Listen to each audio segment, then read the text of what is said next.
Köszöntök mindenkit, ma maszkolni fogunk, méghozzá Bajnai Gordon fejét fogjuk oda maszkolni valamelyik cigánynak a fejéhez. Menjünk be ide és kattintsunk a maszkra, és jelöljük ezt a területet, amit szeretnénk majd oda rakni. Ez esetleg Bajnai Gordonnak azt a szép fejét.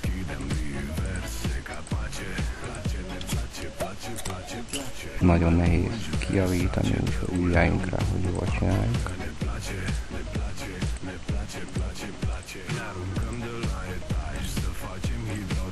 Így, itt is van Bajnai Gordon feje.